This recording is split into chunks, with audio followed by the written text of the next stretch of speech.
He held a man's heart in his hands last night, and by morning, he wasn't sure he could pay his rent. That's not an exaggeration. That's the actual life of a trauma surgeon in America. We've been told a story for decades. The story goes like this: become a surgeon, save lives, get rich, drive the nice car, live in the big house, retire early with a nameplate on a hospital wing. Forget that story. It's a lie built to keep you quiet. Somewhere tonight, a trauma surgeon is standing in an operating room at 3 a.m., hands inside a stranger's chest, deciding in half a second whether that stranger lives or dies. And when the sun comes up, he'll go home to a mortgage he can barely afford, a marriage running on fumes, and a bank account that doesn't match the mask he wears in public. This is the hidden financial nightmare of trauma surgeons. And by the end, you'll never look at doctor the same way again. Think about your own father for a second. Think about the man who worked himself into the ground so you could have a better life. Now imagine that same exhaustion, but wrapped in a scalpel instead of a lunch pail. That's the real picture we're about to walk into. Let's start with the illusion, because society didn't just accidentally romanticize this job. It built an entire mythology around it. Every hospital drama on television gives you the same hero: tired eyes, perfect jawline, a god in scrubs who runs into the chaos while everyone else runs away. He barks orders. He performs a miracle. The credits roll. Nobody shows you what happens after the cameras stop. We were taught as kids that doctors are the safest bet in life. Study hard. Get into med school. And you're set for life. Financially, socially, permanently. Parents push their children toward this path like it's a guaranteed golden ticket. Immigrant families, especially, treat my son, the surgeon, or my daughter, the doctor, as the ultimate proof that the sacrifice was worth it. An entire generation's dreams get loaded onto one person's shoulders, and the profession sells that dream hard. Trauma surgeons in particular carry an extra layer of prestige. They're not just doctors. They're the ones who run toward gunshot wounds and car wreck victims when everyone else backs away. They're the last line between life and a body bag. That status comes with a price tag attached to the dream itself: pre-med. Then 4 years of medical school. Then 5 to 7 years of surgical residency. Then, if you want trauma surgery specifically, 1 to 2 more years of a specialized fellowship. By the time a trauma surgeon is fully licensed and operating solo, he's usually somewhere between 31 and 34 years old. That's over a decade of adult life spent training, while friends in other careers were already buying houses, starting families, building savings. And here's where the illusion cracks for the first time. People assume all that time in training comes with real pay. It doesn't. Let's get into the math. Because this is where the fantasy dies. Medical school in the United States costs, on average, somewhere between $200,000 and $300,000 total, depending on whether it's public or private. Many students leave with debt closer to $400,000 once interest during school is factored in. That debt doesn't wait patiently while you become a surgeon. It compounds, silently, every single day. Now, here's the detail that shocks most people. During residency, doctors are essentially working full-time jobs at fast food wages. A resident works on average 60 to 80 hours a week. Some trauma residencies push past that during rotations.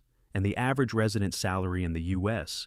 sits around $55,000 to $65,000 a year. Break that down by the hour, factoring in an 80-hour week, and you land somewhere around $15 to $18 an hour. That is roughly what a warehouse worker makes. Except this warehouse worker is holding your artery closed with his fingers for 5 to 7 years, while six-figure student debt keeps accumulating interest in the background like a slow leak nobody's allowed to plug. What most people only discover after they've already committed their life to this path is that the real financial trap isn't the training, it's what comes after. Once a trauma surgeon finally finishes training and starts practicing, the salary jumps. That part is true. Average trauma surgeon salaries in the U.S. sit somewhere between $350,000 and $500,000 a year, depending on region and hospital system. Sounds like the payoff finally arrives, right? The debt gets erased, the sacrifice makes sense, the dream becomes real. except that number on paper is not the number that lands in the bank account. And this is where almost nobody outside medicine understands what's actually happening. Malpractice insurance. For most professions, insurance is a background expense you barely think about. For a trauma surgeon, it can be one of the most brutal line items in their entire financial life. Trauma surgery is one of the highest risk specialties for lawsuits. You're operating on patients in the worst moments of their lives.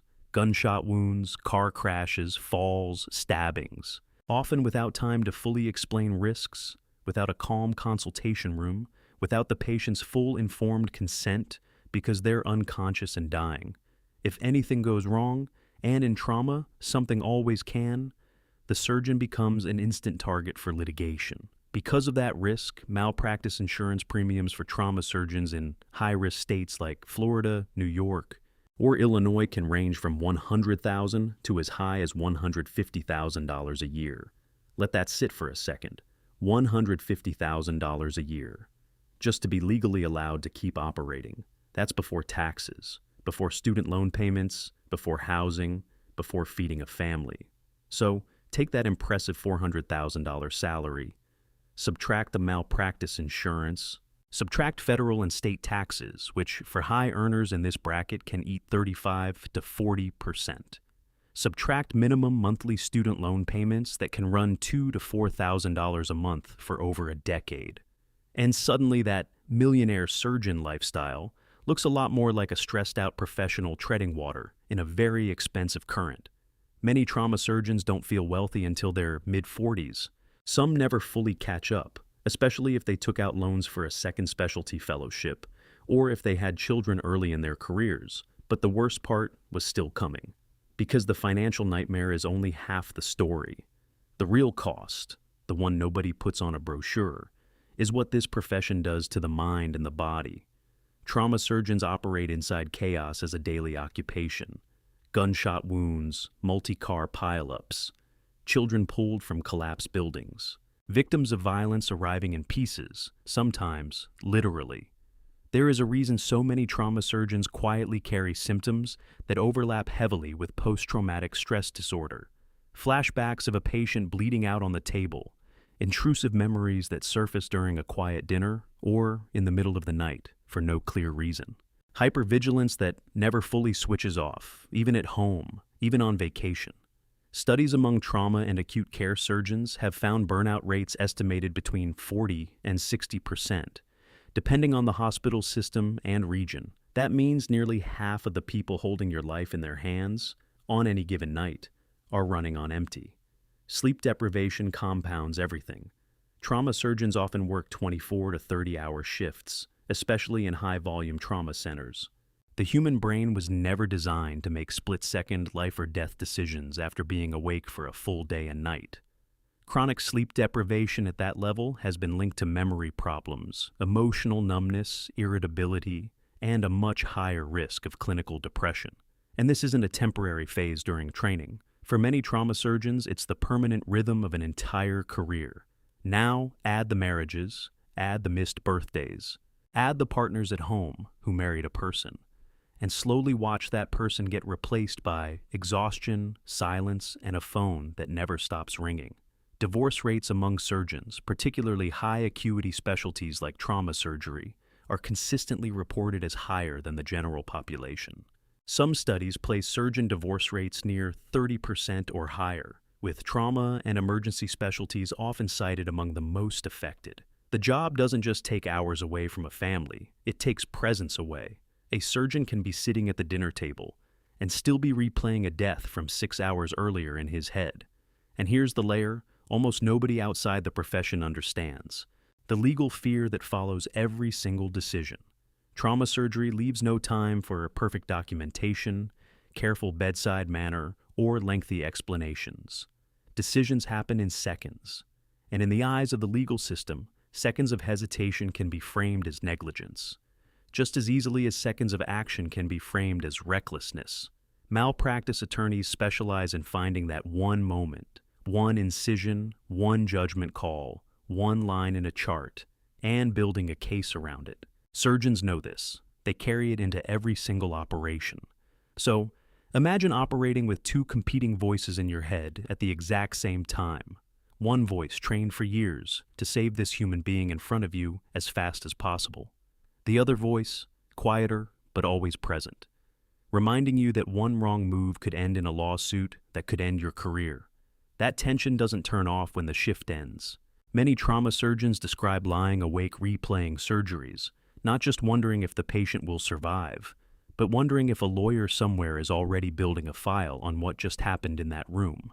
This is the version of playing God nobody advertises. Not power, not control, a constant grinding negotiation between saving a life and protecting your own.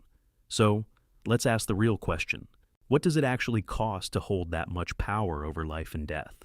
Financially, many trauma surgeons spend their 30s and often their early 40s still working their way out of debt. They accumulated saving other people's lives for poverty wages during residency. Physically, their bodies absorb decades of sleep deprivation that most other professions would consider a human rights violation. Psychologically, many carry symptoms that mirror combat veterans. Not because they went to war, but because trauma bays are, in their own way, a war zone that never officially ends.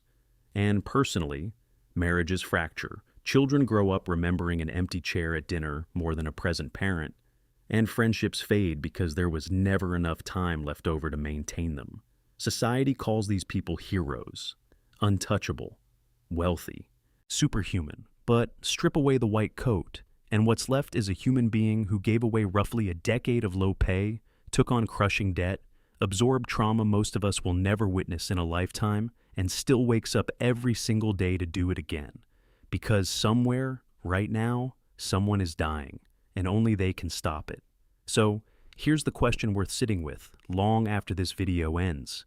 If saving lives costs this much, in money, in sleep, in marriages, in mental peace, who is actually saving the ones who save us?